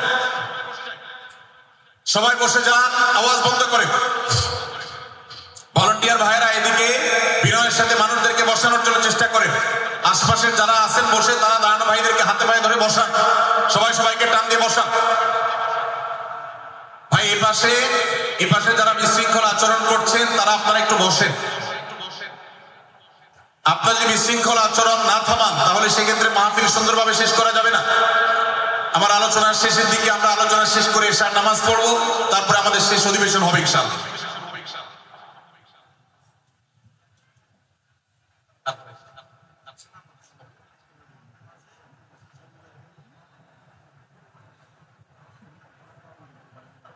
ভাই মেহেরবানি করে আপনারা শান্ত হন। আমাদের আলোচনার পর আজকের আমাদের প্রধান আকর্ষণ এবং প্রধান বক্তা ডক্টর মিজানুর রহমান আজহারী হাফিজাহুল্লাহ তিনি আসবেন, তিনি আলোচনা করবেন। তারপরে আমরা মাঠে ইনশাআল্লাহ সবাই জামাতের সাথে ইশার সালাত আদায় করব। আমি কয়েক মিনিটের মধ্যে আলোচনা শেষ করব, আপনারা মেহেরবানি করে শান্ত হন। জাযাকুমুল্লাহ খাইর। ভাইরা আমার, আমি যে জায়গাটা ছিলাম, সূরা হুজুরাতের 12 নম্বর আয়াতে আল্লাহ রাব্বুল আলামিন আমাদেরকে সূরা হুজুরাতের পঞ্চম শিক্ষা দিয়েছেন। মুসলমানদের জন্য যা গুরুত্বপূর্ণ তা হলো আমরা কারোর প্রতি মন্দ ধারণা করব না। এই ক্ষেত্রে ডক্টর আব্দুল্লাহ জাহাঙ্গীর রাহিমাহুল্লাহর একটা উক্তি আমার মনে পড়ে। তিনি বলেছেন যে আজ আমাদের যারা ধর্ম চর্চা করি, আমরা যারা নিজেদেরকে প্র্যাকটিসিং মুসলমান মনে করি, আমাদের সবচেয়ে হুজুরদের সবচেয়ে পছন্দের গুনাহ হলো মন্দ ধারণা করা, অন্যের ব্যাপারে খারাপ ধারণা করা। অমুক অমুকের দালাল, তমুক তমুকের দালাল, কোন তথ্য উপাত্ত ভিত্তি প্রমাণ ছাড়া নিছক ধারণার উপর ভিত্তি করে অন্য মুসলমান ভাইকে আমি এরকম নানা তকমা দিয়ে আমরা কবিরা গুনাহে লিপ্ত হচ্ছি। আমরা এই বদ ধারণা করা, মন্দ ধারণা করা যে কবিরা গুনাহ অনেকে জানি না। অনেকের পেছনে লাগছে, অনেকের ওয়াজ শুনছি দোষ বাইর করার জন্য, স্ট্যাটাস পড়ছি ভুল বাইর করার জন্য। এই যে মানুষের পেছনে লাগা, এটা আল্লাহ তাআলা নিষেধ করেছেন, ওয়ালা তাজাসসু, তোমরা কেউ কারোর ছিদ্র অন্বেষণ করা, দোষ আবিষ্কার করার চেষ্টা করবে না, এবং ওয়ালা ইয়াগতাব বা'দুকুম বা'দা, কেউ কারোর গীবত শিকায়াত করবে না। এই আয়াতে আমাদেরকে কেউ কারোর পেছনে পরনিন্দা করতে নিষেধ করেছেন। ইসলাম বলে আমরা মানুষের সামনে মানুষের ভুলের কথাগুলো বলবো বিনয়ের সাথে, যাতে তিনি সংশোধিত হন, আর তার পেছনে প্রশংসা করব। আমরা করি উল্টা, আমরা মানুষের সামনে এসে মানুষের প্রশংসা করি আর তার পেছনে গিয়ে তার দুর্নাম করি। ইসলামকে যদি আমরা মানতাম সমাজটা সুন্দর হয়ে যেত। আমরা যদি সামনে কারোর দোষ বলতাম তাহলে তিনি সংশোধিত হতেন, আর পেছনে যদি গুণ বলতাম তাহলে তিনি ভালো সেখান থেকে শিক্ষা গ্রহণ করতেন। সূরা হুজুরাতের 6 নম্বর শিক্ষা 13 নম্বর আয়াতে আল্লাহ তাআলা বলেছেন যে আমাদের সবার গোড়া কোত্থেকে এসেছে, আমাদের গর্বের কোনো বাহ্যিক কারণ নাই তাকওয়া ছাড়া। আল্লাহ বলেছেন ইয়া আইয়ুহান নাস ইন্না খালাকনাকুম মিন যাকারিন ওয়া উনসা, হে মানুষ সকল, তোমাদেরকে আমি মানুষ, নারী এবং পুরুষ, আদম এবং হাওয়া থেকে সৃষ্টি করেছি। ওয়া জাআলনাকুম শুউবান ওয়া ক্বাবাইলা লিতাআরাফু, বিভিন্ন গোত্রে তোমাদেরকে আমি বিভক্ত করেছি পরিচয়ের জানার জন্য সুবিধা শুধুমাত্র। আর আল্লাহ বলেছেন শেষে ইন্নাল্লাহা আলিমুন খাবীর, তোমরা কি করো আল্লাহ জানে। অতএব আমাদের কারোর উপর কারো কোনো শ্রেষ্ঠত্ব নেই তাকওয়া ছাড়া। আল্লাহ বলেছেন ইন্না আকরামাকুম ইনদাল্লাহি আতকাকুম, আমাদের মধ্যে সবচেয়ে মর্যাদাবান হবে তিনি যার মধ্যে তাকওয়া সবচেয়ে বেশি হবে।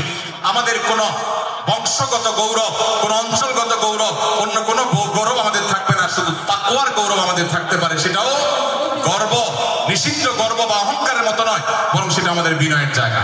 সর্বশেষ 7 নম্বর যে শিক্ষা সূরা হুজুরাতে রয়েছে সেটা 14 এবং 14 থেকে 18 নম্বর আয়াতে আল্লাহ তাআলা ঈমান এবং ইসলামের চিহ্ন উল্লেখ করেছেন। যে 6টা শিক্ষা উল্লেখ করা হয়েছে, এর আলোকে মুসলমানকে মুনাফিককে সেটা নিরূপণ হবে। এই জন্য আল্লাহ তাআলা শেষে এটি উল্লেখ করেছেন। এই 7টি শিক্ষাকে ধারণ করে আমরা আমাদেরকে ভালো মুসলমান হিসেবে গড়ে তোলার চেষ্টা করব, আমাদের জীবনকে সাজাবার চেষ্টা করব। আল্লাহ তাআলা আমাদের সবাইকে তৌফিক দান করুন। আমি আবারও এক নজরে বলে শেষ করছি, সূরা হুজুরাত কোরআনে কারীমের 26তম পারার একটি সূরা, 49 নম্বর সূরা, কোরআনের 18টি আয়াতের আছে। প্রথম থেকে 5 নম্বর আয়াত পর্যন্ত আল্লাহ রাসূলের সাথে আদব লেহাজ বজায় রাখা, শিষ্টাচার মেইনটেইন করা এবং সম্মানীয় ব্যক্তিদের সাথেও এখান থেকে আমরা শিক্ষা নিয়ে আদব লেহাজ বজায় রাখা, তাদের সামনে আগ বেড়ে কথা না বলা, আগ বেড়ে কাজ না করা, উচ্চকণ্ঠে কথা না বলায় শিক্ষা আল্লাহ দিয়েছেন। দ্বিতীয়ত, আমাদেরকে কোন সংবাদ, বিশেষ করে অনির্ভরযোগ্য তথ্যের সংবাদ শুনে আমাদেরকে কারোর ব্যাপারে ধারণা করার আগে আল্লাহ তাআলা আমাদেরকে যাচাই করার শিক্ষা দিয়েছেন। আমরা যেন গুজবে, আমরা যেন ধারণা প্রসূত কোন তথ্যে আমরা যেন কান না দিই, সেই শিক্ষা আল্লাহ আমাদেরকে দিয়েছেন। এটি 6 থেকে 8 নম্বর আয়াতে, 9 থেকে 10 নম্বর আয়াতে আল্লাহ তাআলা মুসলমানদের দুই গ্রুপের মধ্যে গন্ডগোল দেখা দিলে মীমাংসা করতে বলেছেন। এবং 4 নম্বর শিক্ষা 11 নম্বর আয়াতে বিদ্রোহ করতে নিষেধ করেছেন আল্লাহ তাআলা, কারণ নাম ধরে ব্যঙ্গ করাকে হারাম করা হয়েছে। এবং 5 নম্বর শিক্ষা 12 নম্বর আয়াতে আল্লাহ তাআলা দিয়েছেন, কারোর প্রতি মন্দ ধারণা করা যাবে না, কারোর পেছনে লাগা যাবে না, এবং কারোর মন্দ নামে কাউকে ডাকা যাবে না, কারোর সমালোচনা তার পেছনে করা যাবে না, এগুলোকে হারাম করা হয়েছে। 6 নম্বর শিক্ষা 13 নম্বর আয়াতে আল্লাহ বলেছেন আমাদের সবার মধ্যে কারোর কোনো শ্রেষ্ঠত্ব নাই তাকওয়া ছাড়া। যার তাকওয়া যত বেশি, আল্লাহ ভীতি যত বেশি, তিনি আল্লাহর কাছে তত শ্রেষ্ঠ এবং সেরা। 7 নম্বর সর্বশেষ শিক্ষা হলো 14 থেকে 18 নম্বর আয়াতে আল্লাহ রাব্বুল আলামিন ঈমানদারদের আলামত, মুনাফিকদের আলামত উল্লেখ করেছেন। সেখান থেকে শিক্ষা নিয়ে আমরা আমাদের ঈমানকে পরখ করার চেষ্টা করব, আমাদের আমলকে পরখ করার চেষ্টা করব।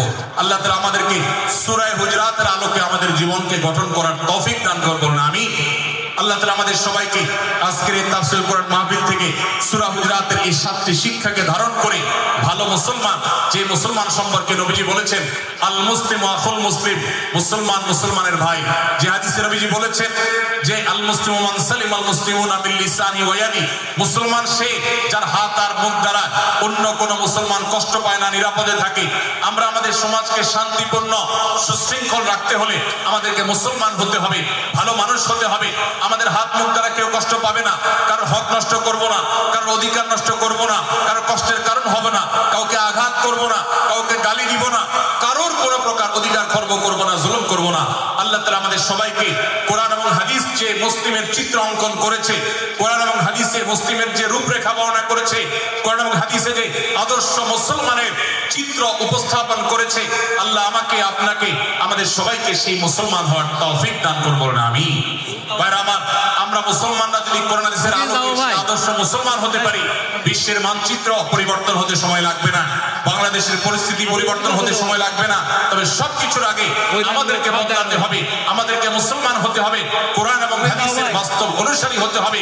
প্রকৃত কোরআন হাদিসের অনুসারী হতে পারলে ইনশাআল্লাহ ইসলামের জয় হবে, কোরআন হাদিসের বিজয় হবে, মুসলমানদের বিজয় হবে, মুসলমানদের দুর্দিনের পরিবর্তন আসবে। আমরা বিশ্ববাসীকে দেখাতে পারবো আমরা সবচেয়ে আদর্শবাদী, আমরা বিশ্বের মানবতার সবচেয়ে বড় আমরা অনুসারী এবং মানবতাকে সবচেয়ে বেশি প্রতিষ্ঠাকারী। আল্লাহ তাআলা আমাদের সবাইকে, বিশ্ব মানবতাকে, আমাদের ইসলামের সৌন্দর্যকে আমাদের ব্যক্তি জীবনে চর্চা করার মধ্য দিয়ে, পরিবার এবং সমাজের চর্চা করার মধ্য দিয়ে ইসলামের সৌন্দর্যকে আল্লাহ তাআলা তুলে ধরার তৌফিক দান করুন। জাযাকুমুল্লাহু খায়রা ওয়া আখিরু দাওয়ানা আলহামদুলিল্লাহি রাব্বিল আলামিন।